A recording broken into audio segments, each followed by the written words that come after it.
यानंतर बातमी आहे दिल्लीमधून अरविंद केजरीवाल तिहार जेलच्या दिशेने रवाना झाले।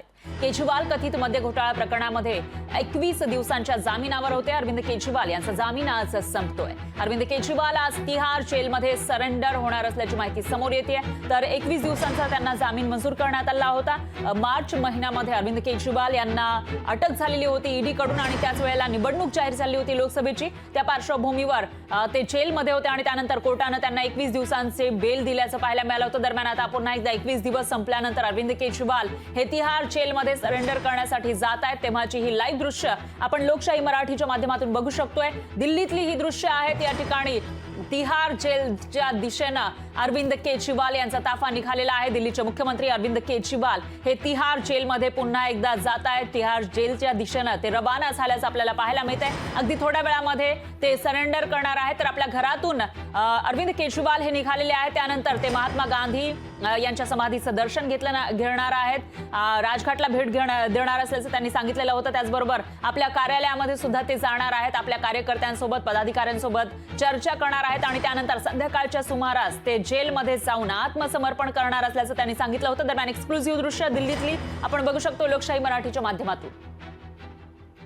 आणि याविषयी अधिक माहितीसाठी आपले प्रतिनिधी अक्षय मावळे आपल्या सोबत फोन लाईनवर जोडले गेले आहेत। अक्षय, काय सांगाल? निवडणुका संपलेल्या आहेत 7ही टप्प्यातील आणि त्याचबरोबर जो कार्यकाळ मिळालेला होता, जी बेल मिळालेली होती 21 दिवसांची अरविंद केजरीवाल यांना, तोही अवधी संपलेला आहे। आज सरेंडरसाठी निघालेत अरविंद केजरीवाल। काय अपडेट्स आहेत याविषयी?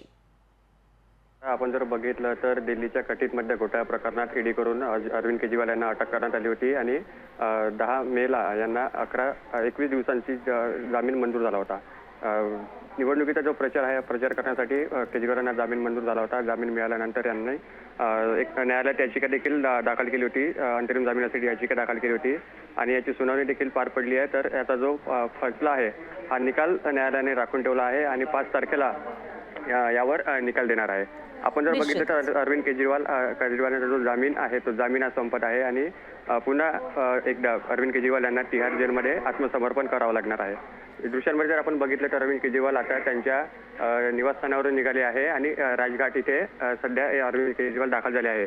राजघाटावर ते महात्मा गांधी यांना श्रद्धांजली अर्पण करणार आहे। तिथून ते कॅनॉट प्लेसमध्ये जे हनुमान मंदिर आहे तिथे जाणार आहे आणि तिथून ते आम आदमी पक्षाच्या कार्यालयात जाऊन तिथले जे आम आदमी पक्षाचे कार्यकर्ते आहे आणि नेते आहे यांची देखील भेट घेणार आहे। आपण जर बघितलं तर सकाळीच केजरीवाल यांनी संपूर्ण आम आदमी पक्षाचे जे कार्यकर्ते आहेत त्यांना एक भावनिक साथ घातली आहे की मी जरी तुरुंगात असलो तरी मी तिथूनच सरकार चालवणार आणि जो लोकसभेचा निकाल आहे हा निकाल देखील अरविंद केजरीवाल हे तुरुंगातूनच बघणार आहे आणि कार्यकर्त्यांना देखील त्यांनी आवाहन केलं आहे की तुम्ही कुठेही भावनिक होऊ नका, तुम्ही जर खुश असाल तर मी देखील तुरुंगामध्ये खुश असू।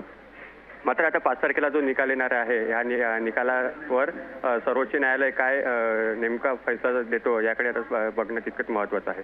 निश्चितच अक्षय, आता पुढे नेमकं काय होतं ते बघावं लागणार आहे। काय निर्णय येतो सर्वोच्च न्यायालयाचा, त्यावेळेला अरविंद केजरीवाल यांना दिलासा मिळणार का याकडे लक्ष आहे का पुन्हा एकदा त्यांना जेलमध्येच राहावं लागेल ते बघावं लागेल। आणि 4 तारखेला निकाल आहे, तो निकाल नेमका काय लागतो तेही बघावं लागणार आहे। कारण दिल्लीमध्ये 7च्या 7 जागांसाठी निवडणुका झाल्या होत्या आणि त्यावेळेला अरविंद केजरीवाल यांनी जोरदार प्रचार केल्याचं पाहायला मिळालं। जेव्हा बेल मिळाली त्याच्यानंतर 21 दिवसांच्या या बेलच्या दिवसांमध्ये त्यांनी जोरदार प्रचार केला होता। तर केजरीवाल यांना न्यायालयाचा दिलासा नाहीच अशी माहिती समोर येते। अरविंद केजरीवाल तिहार जेलच्या दिशेने रवाना झाले आहेत। त्यांनी न्यायालयाकडे याचिका दाखल केली होती आणखी काही दिवस आपल्याला जमानतीचे जे दिवस आहेत ते वाढवून मिळावे जामिनाचे अशी मागणी त्यांनी केलेली होती, पण त्यांना न्यायालयाने दिलासा दिलेला नाही आणि त्यानुसार आता 21 दिवस जेव्हा संपले त्यानंतर अरविंद केजरीवाल हे सरेंडरसाठी निघाल्याचं दिसून येते। तिकडची दृश्य आपण बघू शकतोय।